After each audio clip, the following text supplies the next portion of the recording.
What's good? It's your boy Jay. That's me. Let's discuss the Great American Bash for July the 30th, 2023. A very solid, fun, premium live event for NXT. They kept it simple.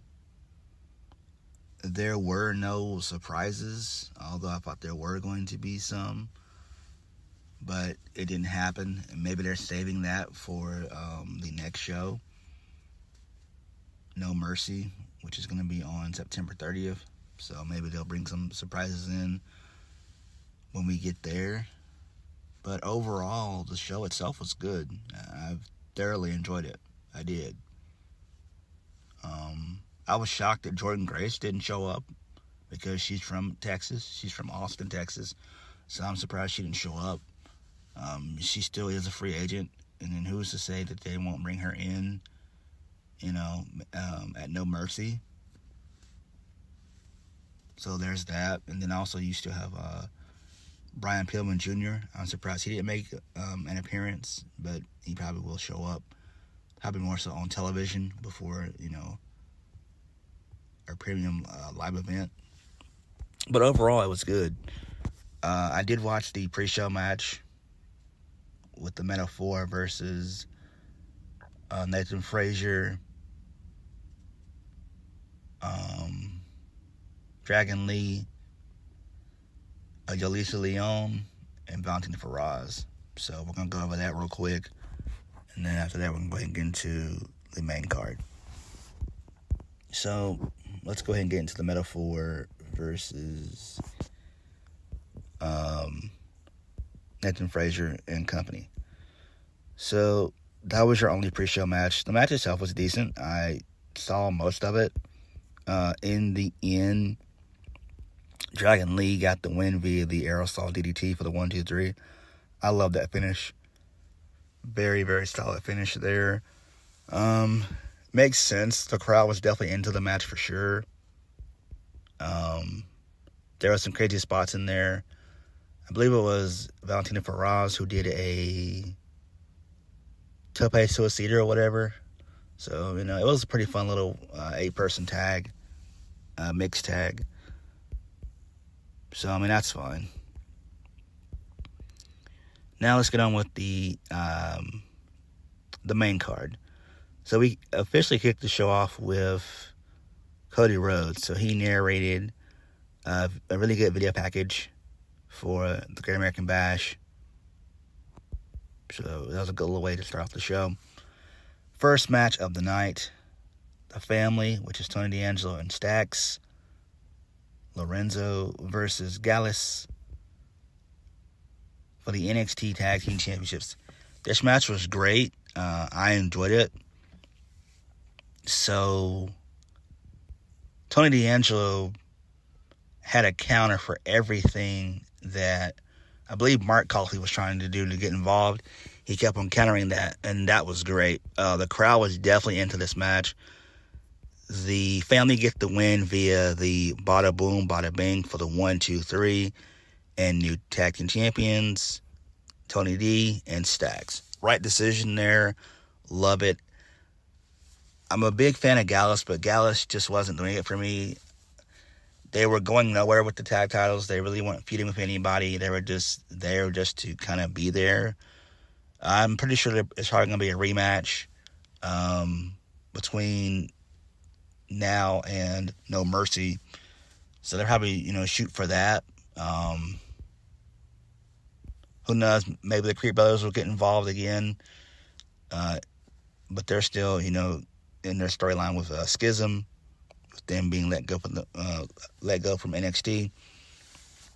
But right decision there, makes sense. This actually brings some life into the NXT Tag Team division, which they're kind of voided teams right now. They really are voided teams.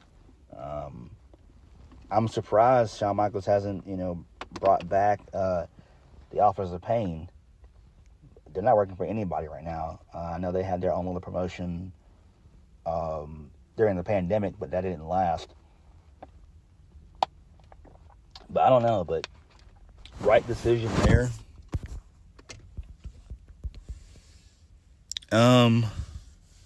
Moving on. So we see Ilja Dragunov arriving in a nice suit. And we also see Carmelo and Trick Williams arriving in the building. So let's lead us into our next match, which is the Weapons Wild match. Blair Davenport versus Roxanne Perez. This match was okay. It wasn't as hard-hitting as I thought it was going to be, but it is what it is. I mean, Roxanne Perez, she still needs time to develop. She's probably going to be in NXT for at least a good 3 years, I would imagine. I don't think we'll see her on the main roster until she's like 24. But, so Roxanne Perez came out first. It was a really good ovation, really good pop. She hugged both her mom and younger sister. And then Blair Davenport attacked her. She was in the audience, in the crowd. And she sucker punched Roxanne Perez, and then we're off to the races. There were chairs involved. Blair got in a really good bit of offense for the most part. Then Roxanne was able to come back and mount some offense of her own. She went under the ring, that being Roxanne Perez, and she grabbed a bull rope. So, kudos to, a big shout out to Dusty Rhodes there. That was great. And so she barely started tapping Blair Davenport. Like, she barely tapped her. I'm like, what the hell? Like, Roxanne, what the fuck are you doing? So,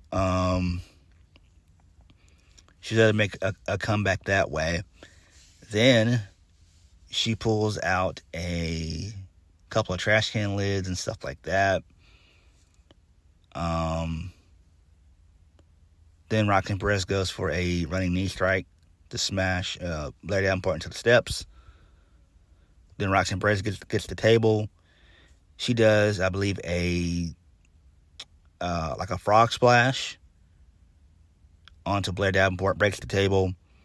Roxanne Perez then does the pop rocks onto a stack of chairs to defeat Blair Davenport for the 1, 2, 3. So this is fine here. Like I said before, I actually thought that Jordynne Grace was going to show up and cost Roxanne Perez. I'm not going to hold you guys up. I was actually kind of hoping for that. That would have been cool. She probably would have gotten a reaction, because I'm pretty sure most people, do probably know who Jordynne Grace is. Even though she, came from Impact, she, did stuff in bodybuilding and all that. And I think she would serve as a good heavy for Blair Davenport, even though Blair Davenport can hold her own. But I really did think that Jordynne Grace was going to show up. I just felt like she was. I felt like we were going to get at least 1 or 2 surprises. We didn't get any surprises, but, I'm fine with it. But so they're now 1-1. I don't know how they're going to do the third and final match. But they have a while, and I know it's going to be at No Mercy. I just don't know what they could do. I really don't. Maybe an I Quit match, maybe a last woman standing match, something like that. Steel cage, I don't know. But we've got quite a while before they lock up again. But the match itself was okay for the most part. Could have been better, but, it was okay. Next, we see Thea Hale backstage warming up with Chase U. We also see Tiffany Stratton warming up as well. So this leads us into our next match, which didn't really even happen. And that would be Gable Stevenson versus Baron Corbin, which was decent. I enjoyed Corbin's new theme song. Thought it was pretty cool. His new jacket's badass. I enjoyed that. The match itself was okay. I think they did pretty well for each other. A lot of suplexes involved.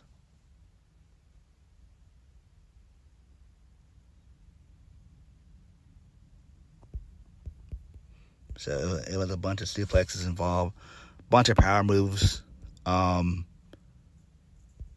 So Corbin and Stevenson, they ended up brawling out into the not stable and everything else, and the referee counts to 10. Now, I was pissed at this because why would you do this? But I see why Sean did this, because the crowd, they chanted bullshit in this match, which I agree with. But I see why Sean did this. It makes perfect sense. Corbin can't lose because he's still debuting a new character. And Gable Stevenson kind of just, got there, if we're being honest. Like, Gable Stevenson's going to need a lot of work. He's going to need a lot of work, guys. He's going to need a lot of work. Like, he can go in the ring. He's pretty decent. I'm not going to hold you guys up on that. He's decent in that regard. But on the mic, he is awful. He is terrible. Terrible on the mic. Oh, boy. But I see why Sean did this. It does make sense. I think we'll probably get a rematch at No Mercy. I believe that's what we should do. I don't know what type of match they would do. Probably a no disqualification match, which is what we see way too much of in the business right now. But that's probably what they're going to do. So post-match, they continue to brawl. Like I said before, the fans chanting bullshit. And then the security and officials come out. And then both Gable, Stevenson, Baron Corbin beat up officials. And then they're separated some more. So that was pretty cool there. It does make sense. Moving on. So we see what happened Tuesday night with Lyra Valkyria and Rhea Ripley. And how Ripley challenged Lyra Valkyria to beat Jacy Jayne. So Lyra Valkyria is backstage with Mackenzie Mitchell. Lyra Valkyria says in the match with Rhea, let a fire under her and proved she can hang with the best. Lyra goes on about tonight's NXT Women's title match. I went out of nowhere. My girl, Jacy Jayne, she attacks her from behind, and the two of them, they brawl and stuff. And then they're separated by officials as well. So that was cool there. Next, the triple threat for the NXT North American Championship. Mustafa Ali versus Wes Lee versus Dominik Mysterio. It's your typical triple threat match. I mean, what do you really want to say? Rhea got involved towards the end of the match. She started getting involved like crazy, which actually made a bunch of sense. So she hit Wes Lee with the NXT North American Championship. He kicked out, and Rhea lost her shit. Dom hit Wes Lee with the women's title. He kicked out. Rhea lost her shit again. In the middle of the match, Mustafa Ali was going for a 450 splash on both Dominik Mysterio and Wes Lee, and he crashed and burned, and the crowd did nothing. And I was just like, holy shit, what the hell? Like, that really popped me. I was like, oh shit. But the crowd didn't do anything. So, in the end, Mustafa Ali, he comes back into the ring. He does his 450 on Wes Lee. Then Rhea drags him out the ring, and then Dom hits the frog splash on Wes Lee for the 1, 2, 3. So that was great. Makes a lot of sense. Okay, triple threat match, even though you guys know I'm not a big fan of triple threat matches. It is what it is. But this does make sense. I'm pretty sure we'll probably get a one-on-one match, Wes Lee versus Dominik Mysterio at No Mercy. So I think that's where all things are headed. And I'm pretty sure by that time, that's when Dom will drop the title back to Wes Lee anyway. I think that makes perfect sense.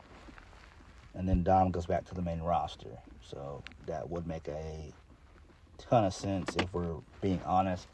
And that would mean he would have held the title for what? A month and a half, 2 months?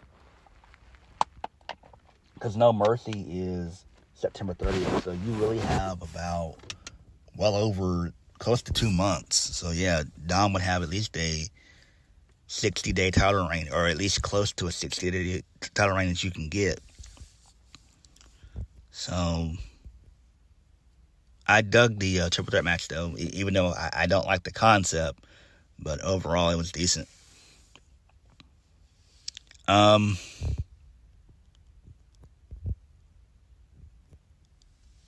Dominik on the ramp says that the Judgment Day is taking over WWE. So that was cool there. Moving on. So we get a hype video on Ilja Dragunov for the night's main event. That was great. I loved it. Very good stuff there. So Mackenzie Mitchell, she's backstage with Trick Williams, asking about issues with Ilja. So Trick recalls how Ilja Dragunov said he respects the friendship between Trick and Melo, but Trick thinks that that's all cap. Trick says Ilja may respect the friendship, but he can never relate. So Trick goes on about how he and Carmelo go way back. Trick says, but tonight Carmelo will show why he's him. And then Trick Williams puts on his cowboy hat and then he walks off. Then we have the submission match for the NXT Women's Championship. Thea Hale versus Tiffany Stratton. Really good match here. I thoroughly enjoyed it. It was cool seeing Tiffany Stratton do a surfboard. That was tremendous. That was great. She did it perfectly. I am so happy about that. Before the match starts, the fans chant, "You tapped out." That was really good. So the fans were thoroughly in the corner of Thea Hale. Really good match between the two. Tiffany Stratton also busted out a suicide dive perfectly as well. There was one point in the match where Tiffany Stratton goes for the prettiest moonsault ever, the PMT. My bad. The PME. But Thea Hale turns it into a superplex, which was great. That was awesome right there. So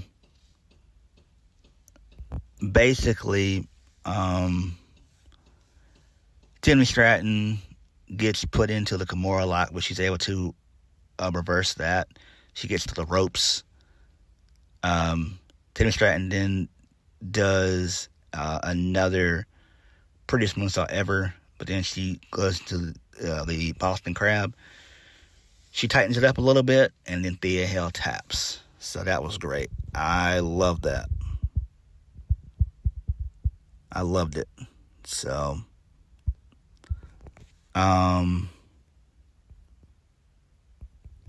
so basically, I'm shocked that they did this. That they did this decision, but Andre Chase gets a towel, he throws it into the ring, and I'm like, what the world? But it does make sense. I think what they're going to end up doing is probably turning Andre Chase heel, or no, this might make Thea Hale turn heel and turn her back on Chase U. I was shocked though, like that really shocked me. I was like, what? Like, why would you throw in the towel? But, it is what it is.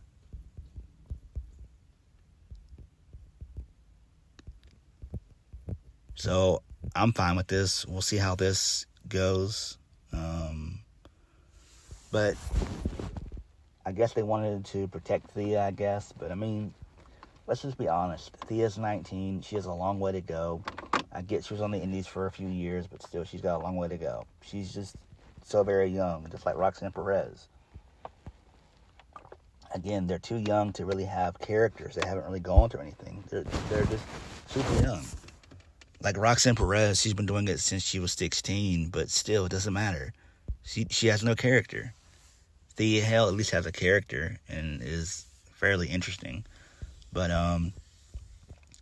I do think that there are seeds being planted that Thea Hale's probably going to end up turning heel. Same with Duke Hudson, and they'll probably end up, doing their own little thing when it comes to the university. I don't know. Moving on. Post-match, Duke Hudson, he's shocked that Andre Chase throwing in the towel. So, there's the tension there. Moving on. So we see Nathan Frazier and company.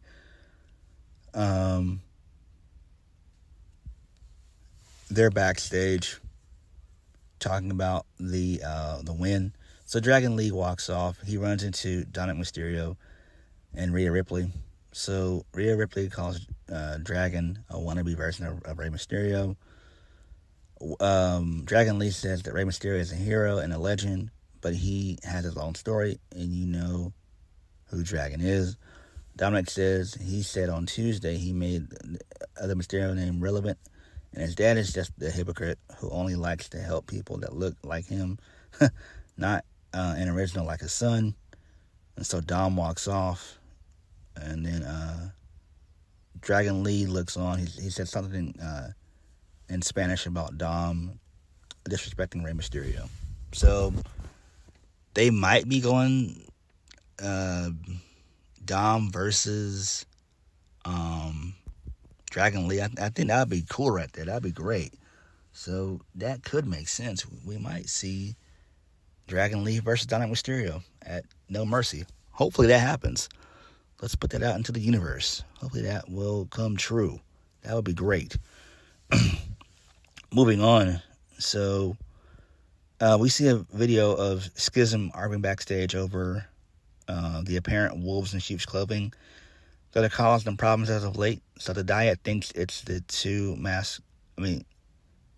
of the masked followers, but Ava disagrees. Ava says she'll not let this break up the schism. So there will be an interrogation held on this coming Tuesday's NXT, and they'll make them all remove their mask until they find out who these two wolves are. So that's fine there, I guess. Schism's not really all that important to me. I really don't give a damn about the faction. Then this leads us into our main event. Ilja Dragunov versus Carmelo Hayes. So Ilja Dragunov comes out to a really good ovation and pop.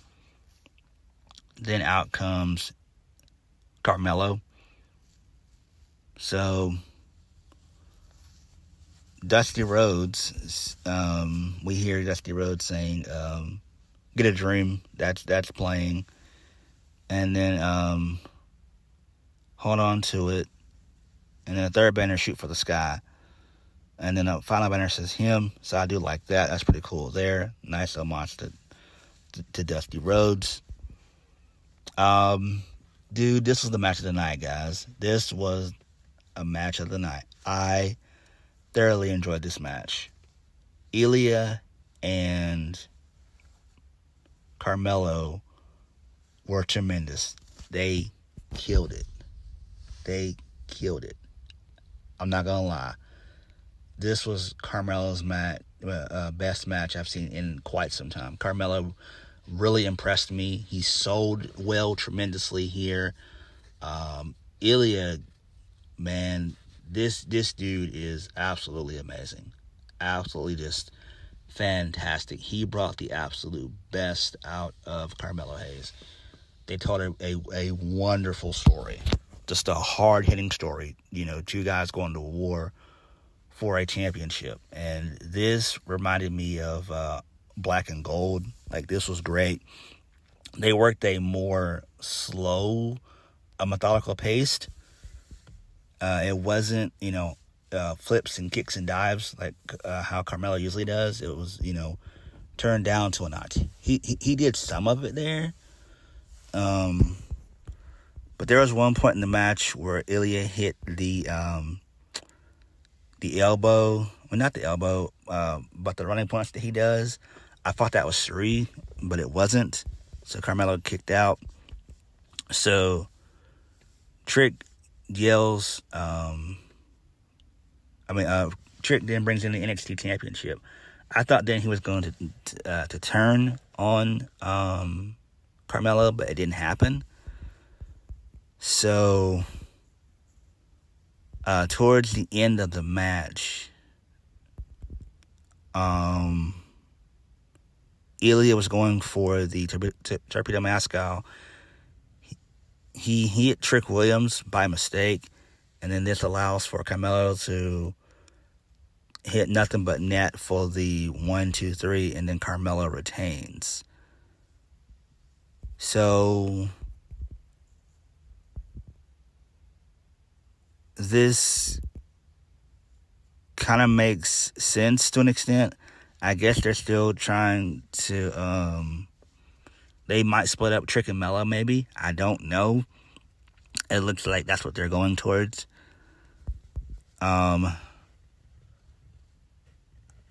I want a rematch, I hope we get a rematch. Ilja Dragunov and Carmelo. They need a rematch because the match was that damn good. Maybe a 2 out of 3 falls match, maybe. I don't know. But we need another match. But I still think that they're probably going to end up, having Trick Williams turn on Melo. I do.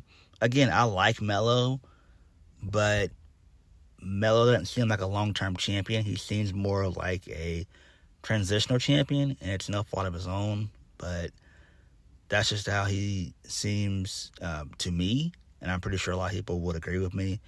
But Ilja, man, he looked great in this. He looked great. The finish, I wish that Carmelo wouldn't have won with nothing but net. I wish that he would have won via a roll-up so we could do a rematch, which I'm pretty sure we probably will end up doing a rematch at No Mercy. That's probably where all things are going to be headed. But overall, the Great American Bash was a really good premium live event. I enjoyed it. I think we'll probably end up getting surprises at No Mercy. There are still some more stories continuing, but it was a solid show for the most part. But what did you guys think? Please hit the like button, comment down below, and subscribe for more videos. I'll catch you guys later. Peace.